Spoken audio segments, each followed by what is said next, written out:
Hello বন্ধুগণ, কেমন আছো সবাই? আশা করি তোমরা সকলে অনেক অনেক ভালো আছো। তো প্রিয়াঙ্কা ডট পাপাই চ্যানেলে তোমাদেরকে অনেক অনেক স্বাগতম। তো অনেক দিন পর আজকে একটা নতুন ব্লগ নিয়ে চলে এসেছি। তো আজকের ব্লগে আমরা সারাদিন কি করছি, কোথায় যাচ্ছি আর কি করব, মানে সেটাই তোমাদের সঙ্গে শেয়ার করতে চলেছি। তো ঘুম থেকে উঠে পড়লাম, উঠে বিছানাটা ভালো করে ঝেড়ে নিয়েছি আর মশারিটাও তুলে নিয়েছি। তো এবার সকালে কাজবাজগুলো শুরু করে নেব। সকালে ঘরটা ঝাঁট দিয়ে নেব, তারপর ঘর থেকে বাইরে বেরিয়ে বাইরের কাজগুলো করতে হবে। আর আজকে চলে এসেছি আমরা বাপের বাড়ি। তো আজকে বাপের বাড়ি যেটা করব সেটাই তোমাদেরকে পুরোটাই দেখাবো। তো এই যে এখানে দেখতে পাচ্ছ কতগুলো পাট বাবা চাষবাস করে, তো পাটগুলো আমাদের এখনো বিক্রি করেনি, রেখে দিয়েছে। আর আমি ঘরটা ঝাড় দেওয়ার পর বারান্দাটা ভালো করে ঝাড় দিয়ে নিলাম। আর বরমাশা এখানে ব্রাশ করার জন্য ব্রাশে কলগেট লাগাচ্ছে, আর আমিও বলে দিলাম আমার ব্রাশে একটু কলগেট লাগিয়ে দেবা। তো দুজন মিলে বাইরে চলে আসলাম। আর দিদি ভাই আর যে আমার শাশুড়ি মা সবাই মিলে এসছি আমরা। তো আমাদের ঘর দুয়ার ভেঙেছে, দেখো কি অবস্থা। আর ঘুম থেকে উঠে এদিকে মা কাজবাজ সারার পরে শসার বীজ আমার মা শসাগুলো কাটছে, আর আমার শাশুড়ি মাকে মানে দেখাচ্ছে যে এটা কাটলে বীজ পাওয়া যায়।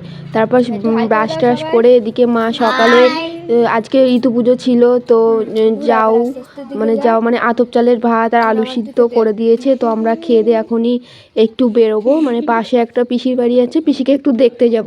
পিসির শরীরটা ভালো না। আর দেখো সবাই টেবিলে খাচ্ছে, তো আমাকে টেবিলে কেউ চলে আসলাম। চলে এসে স্নান করার পরে মা আমাদেরকে গরম গরম ভাত আর চিকেন কষা, ডাল, সবজি সব রকম রান্না করে আমাদের সবাইকে খাবার দিয়ে দিয়েছে। তো খেয়ে দিয়ে বেরোবো মাঠে। তো বন্ধু বলতে বলতে আমরা চলে এসেছি মাঠে। তো দেখো এত সুন্দর, মানে সর্ষের ফুল। এখন তো শীতকাল, আর এখন শীতকালে তো মাঠে যেতে সবাই ভালোবাসে। তো শীতকালে মাঠটা খুব সুন্দর লাগে। আর সর্ষের ফুল চারিদিকে হচ্ছে রজনীগন্ধা ফুটে আছে, এত দারুণ গন্ধ বেরোচ্ছে না। তো তোমাদের কার কার মাঠে যেতে ভালো লাগে তো প্লিজ আমাকে একটা কমেন্ট করে বলে দিও। শ্বশুরবাড়ি থেকে আমরা সবাই মিলে প্ল্যানিং করছিলাম যে কবে বাপের বাড়িতে যাব, আর সেখানে গিয়ে বাবা জমিতে শসা লাগিয়েছে, শসার জমিতে গিয়ে শসা তুলবো। তো ফাইনালি আমরা আজকে চলে এসেছি, আর জমিতেও চলে এসেছি। দেখতে পাচ্ছ শসার মাচাগুলো করা আছে। তো দুঃখের বিষয় গাছ তো আর নেই, শসা গাছ তো পুরো শুকিয়ে গেছে। যাই হোক একটা দুটো শসা ঝুলছে, সেটাই আর কি আমরা তুলবো আর খাবো আর মজা করব। তো তুলছিলাম, আর দিদিভাইও শসা তুলছিল। তুলতে তুলতে তো শসার কাঁটা ফুটে গেছে, আর বলছে বাবা শসার কাঁটাও থাকে, জানতাম না তো। তো যাই হোক শিখিয়ে দিলাম কিভাবে তুলতে হয়। হ্যাঁ, কাঁটা থাকে, তো দেখে শুনে বুদ্ধি করে তুলতে হবে। আর শসার জমিতে কিছু পালং শাক আছে, ধনে শাক আছে, ওইগুলো আমরা তুলবো আর কি, তুলে বাড়ি নিয়ে যাব। তো বাড়িতে তো কিনতেই পাওয়া যায়, তো কিনতে পাওয়া যায় সেগুলো খাওয়া হয়, কিনেই খাওয়া হয়। জমি থেকে তো আর নেওয়া হয় না। তো জমিরটা তুলতে মজাই আলাদা, টাটকা টাটকা তুলে টাটকা টাটকা খাওয়ার মজাটা ভীষণ ভালো লাগে। তো যাই হোক এই যে পাগলু পাগলু দাঁড়িয়ে দাঁড়িয়ে আমাদের সঙ্গে মানে ঝগড়া করছে যে তোমরা কি শুধু পালং শাক তোলারই ভিডিও দিয়ে যাবা, আর এইভাবে ভিডিও করবা, আর কোনো রিলস করবা না। যাই হোক আমাদের একটু ঝগড়া বেঁধে গেল। তো হ্যাঁ রিলস করব। আর এই দেখো আমাকে মানে হাসাচ্ছে আর রাগাচ্ছে।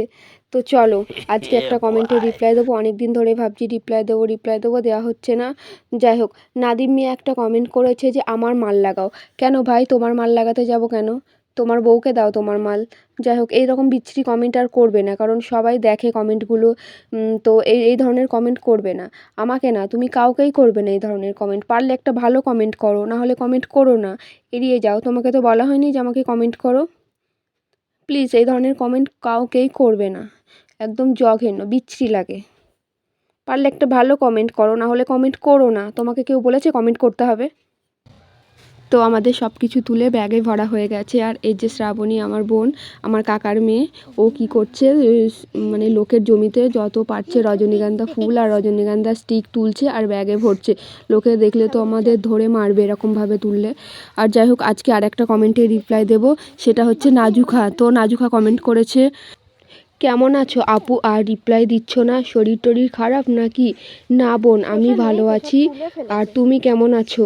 তো সময় হচ্ছে না তাই রিপ্লাই দিতে পারছি না, সময় হলে নিশ্চয়ই আমি রিপ্লাই দেব। তো আমাদের মাঠে অনেক ঘোরা হলো, রিলস করা হলো, কিছু ভিডিও করা হলো। তো মাঠে সব কাজ হয়ে গেছে, আমরা এক্ষুনি বাড়ি চলে যাব। তারপর বাড়ি চলে আসলাম, বাড়ি চলে এসে হাত পা ধুয়ে এদিকে মা সব রেডি করে দিয়েছে, আর আমি এগুলো সব ফল টলগুলো ভালো করে ধুয়ে কুড়ে নিয়েছি। আর ওদিকে মা আতপ চাল ভিজিয়ে রেখেছিল, সেগুলো শিলে সব ভালো করে বেটে নিল। তারপর আমি তো নারকেলটা ভালো করে কুড়াতে পারছিলাম না, আর মা বলল তাহলে দে নারকেলটা আমি কুড়িয়ে দিচ্ছি, তুই কলাগুলো ছাড়িয়ে দে। তো আমি ফটফট করে কলাগুলো ছাড়িয়ে ফেললাম। তো এটা কি হচ্ছে বলো তো, এটা হচ্ছে নবান্ন। আমাদের গ্রামে অবশ্য নেই, তো মামার বাড়িতে আছে, তো মামার বাড়িতে তো যাওয়া হয়নি, তাই মা বললো তোরা সবাই মিলে আমি করে খাওয়াবো। তো এটা মাখা হয়ে গেলে আমরা সবাই মিলে এখন খাবো। আর সন্ধ্যা হয়ে গেছে, সন্ধ্যাবেলা টিফিন হয়ে যাবে নবান্নটা। তো টাটা বাই বাই, আজকের ব্লগটা এখানে শেষ করলাম। Good night all friends.